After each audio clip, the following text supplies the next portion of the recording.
اور کچھ سوال پھر ایسے پیدا ہوتے ہیں ویڈیو دیکھتے ہوئے، اب میسیجز آئیں گے، کمنٹ آنے شروع ہو جائیں گے کہ میرے لیے کون سے اسم کا ذکر کرنا ٹھیک رہے گا۔ اور کچھ لوگ یہ کہیں گے کہ فلاں بزرگ نے نام سے یہ والا اسم بتایا۔ اچھی بات ہے، اللہ کے بندے ہوتے ہیں، استاد بھی ہوتے ہیں جن کو اللہ تعالیٰ نے علم العداد علم الاسماء دیے ہوئے ہیں، ان کو پہچان دی ہوئی ہے، اور وہ اس سے یہ بتا سکتے ہیں کہ آپ کے لیے یہ اسم بہتر رہے گا۔ اور اس کے اور بھی اس کے اور بھی بڑے محرکات ہوتے ہیں، جیسے انسان کی شخصیت دیکھی جاتی ہے، اس کی گفتگو دیکھی جاتی ہے، واقعات، اس کے حالات، اس کی ذہنی رجحان کا جائزہ لیا جاتا ہے، اور اس کے بعد اسے دیکھ کر بتایا جاتا ہے کہ یہ اسم اس کے لیے۔ جب کسی کو اگر ڈپریشن بہت زیادہ ہے، وسوسے بہت زیادہ آتے ہیں، بہت زیادہ سینسٹیو آدمی ہے، تو اس کو یا سلامو دے دیا جائے گا ذکر کرنے کے لیے۔ تو بہرحال اگر تو اللہ کا بندہ، اللہ کا کوئی نیک بندہ ملتا ہے تو ضرور اس سے پوچھیے، کوئی حرج والی بات نہیں ہے۔ لیکن اس میں معاملہ ایک میں آپ کو کلیئر کر دوں کہ یہ کوئی ضروری چیز نہیں ہے، یہ کوئی ایسا معاملہ نہیں ہے کہ جس میں اگر استاد نہیں مل رہا، اگر کوئی مرشد نہیں مل رہا تو ہم ذکر نہیں کریں گے۔ یہ بہانہ اب ختم کرنے کا وقت آ گیا۔ اب جن لوگوں کے سامنے یہ ویڈیو آ رہی ہے، ابھی میں آپ کے سامنے بول رہا ہوں، اب بہانہ ختم ہو گیا ہے۔ اب تعلیم دی جا رہی ہے، اب علم مل رہا ہے، اب سوالوں کے جواب دیے جا رہے ہیں، تو اب اس قسم کے بہانوں سے زندگی نہیں گزرے گی۔ اگر تو اللہ کا بندہ ملتا ہے تو ٹھیک ہے، میں نے روحانی استاد کی تلاش کے موضوع پر 2 ویڈیوز ریکارڈ کروائی ہیں، ان کے لنک ڈسکرپشن میں ڈال دوں گا، ان کو دیکھ لیجئے۔ جو بھی آپ کے کویسچنز ہیں آپ کو ان کے جواب مل جائیں گے، اور کشائش آپ کے ذہن کو عطا ہو جائے گی انشاءاللہ۔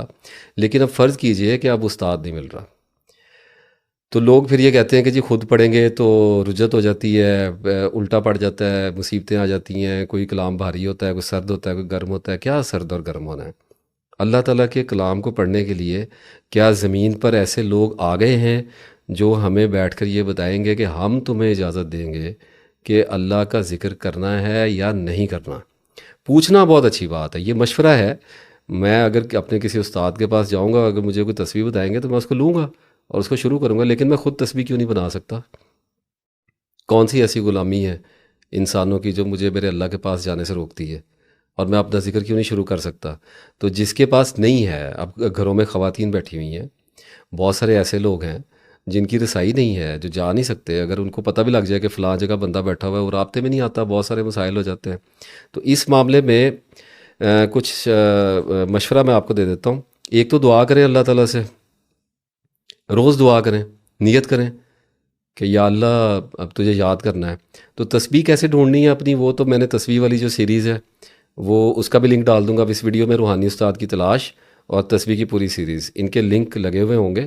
ان دونوں سیریز کو لازمی دیکھیے، اس میں آپ کو پتہ چل جائے گا کہ اپنی تسبیح کیسے سلیکٹ کرنی ہے، بہت سارے فیکٹرز انوالو ہوتے ہیں۔ اسی طریقے سے اب ذکر کرنا ہے، تو ذکر کے معاملے میں میں سب سے پہلے تو یہ مشورہ دے دوں کہ کوشش کریں 1 سے 2 اسماء الحسنہ کا ذکر، 3 بھی ملائے جاتے ہیں، لیکن ہماری نیچر یہ ہے کہ چھوٹے سے چھوٹا لفظ ہو، جیسے اللہ اللہ ہے، یا اسلام ہے، یا رحمان ہے، یا رحیم، یا کریم۔ لیکن کچھ کمبینیشنز ایسے ہوتے ہیں جو گولڈن ہوتے ہیں، جیسے یا سلام، یا مومن، یا اللہ، ایک ہی جیسے ایک پوئٹک ورس ہوتی ہے نا، جیسے ایک بحر ہوتی ہے، تو وہ ذہن اس کے ردم میں بہت جلدی آ جاتا ہے۔ جیسے یا حیو یا قیوم ہے، کوئی بھی اسماء الحسنہ کا ایک گروپ بھی لیا جا سکتا ہے، آیت مبارکہ کا ذکر بھی کیا جا سکتا ہے، لیکن سب سے میرے نزدیک جو کیا کہوں، اب میں آسان ہی سمجھ لیجئے کہ ایک اسم جو ہے اس کو ذکر کے لیے اگر منتخب کیا جائے تو نفس بڑی جلدی اس کو قبول کرتا ہے، اور باقی اللہ کو شائش دے تو جو دل چاہے پڑھیے۔ میں یہاں پر اس بات کا قائل ہوں کہ تسبیحات میں کمبینیشنز اور آیات مبارکہ، درود ابراہیم وغیرہ صلی اللہ علیہ وسلم پڑھنے چاہیے، اور ذکر کے لیے خاص الخاص ایک اسم رکھنا چاہیے۔ اچھا، اب اس اسم کو ڈھونڈنا کیسے ہے؟ تو پہلے میں نے بتا دیا کہ ویڈیوز دیکھ لیں، اگر کوئی اللہ کا نیک بندہ ہے جس کے علم پہ آپ کو اعتماد ہے اور آپ کا وقت اس کے ساتھ گزرا ہے، یا آپ کی اس پہ تحقیق ہے، تو اس سے پوچھ لیجئے، اور وہ جو آپ کو بتائے اس کو آپ لے لیں، اور وہ جب بتائے تو اس کے بعد خود بھی اس پر غور کریں۔ اچھا، پھر دوسرا یہ ہے کہ اب اگر نہیں میسر تو استخارہ کریں۔ مسنون دعا ہے استخارے کی، اللہم استخیرہ کو پوری دعا ہے، اس کو پڑھیں، اور 2 نفل نماز پڑھیں، اللہ تعالیٰ سے دعا مانگیں۔ آپ صلی اللہ علیہ وسلم نے ہمیں تعلیم فرمائی ہے استخارہ کی دعا، اس اللہ تعالیٰ سے دعا مانگیں، اللہ تعالیٰ آپ کو انشاء اللہ تعالیٰ آپ کا اسم بخشے گا۔ اس کے بعد پھر ایک غور و فکر کا سلسلہ شروع ہوگا، اسماء الحسنہ کا مطالعہ شروع کریں، سننا شروع کریں، دیکھنا شروع کریں، ان کی تفسیر اور تشریحات دیکھنی شروع کریں، ان پر جو بھی بیانات آپ کو ملتے ہیں، اپنے ذہن کو اس ایٹماسفیئر میں، اس انوائرمنٹ میں لے جائیں، اور ایک عرصہ، ہفتہ، 10 دن، 15 دن، مہینہ، جب اللہ عطا کرے اس غور و فکر میں رہیں، تو انشاء اللہ تعالیٰ آپ دیکھیں گے کہ آپ کا دل جو ہے وہ ایک اسم کی طرف آئے گا، اور وہی آپ کا اسم ہے۔ اللہ آپ کو اس میں برکت عطا فرمائے۔ پھر اب یہ کویشچن آتا ہے کہ کسی ایک قسم کا ذکر کرتے ہوئے کیا پھر تسبیح کی ضرورت باقی نہیں رہتی؟ تو میں نے پہلے بھی یہ عرض کیا ہے کہ تسبیح کی ضرورت کیوں نہیں رہے گی۔ تسبیح کا مقصد گن کے اللہ تعالیٰ کو یاد کرنا ہے، اور یہ گننا کس وجہ سے ہے؟ یہ ایسی وجہ نہیں ہے کہ جو میں نے پہلے بیان کی کہ اللہ گن کے بھی دیتا ہے، بغیر گنے بھی دیتا ہے، تو انسان بغیر سوچے سمجھے گنے بھی اللہ کو یاد کر رہا ہے اور بغیر گنے بھی اللہ کو یاد کر رہا ہے۔ ہم اس طرح کے معاملات کو لے کے نہیں یہاں پر بات کر رہے۔ مقصد یہ ہوتا ہے کہ ہم ایک اندازہ لیتے ہیں کہ اللہ تعالیٰ گن کے بھی دیتا ہے۔ وہ اندازہ یہ ہوتا ہے کہ اللہ تو جس لیے دیتا ہے، ہم نے پھر کس لیے گن کے کرنا ہے؟ ہم یہ کرتے ہیں کہ اب بہت سے ایسے اسماء الحسنہ ہیں جو میرا دل کرتا ہے پڑھنے کے لیے، تو میں ان کی تصویر بنا لیتا ہوں، 100 کی بنا لیتا ہوں، 300 کی بنا لیتا ہوں، جتنی میرا دل 1000 کی بنا لیتا ہوں۔ پھر درود ابراہیم ہے، اور درود اگر کوئی پڑھنا چاہے تو وہ ہے صلی اللہ علیہ وسلم، اس کی تسبیح بن جاتی ہے۔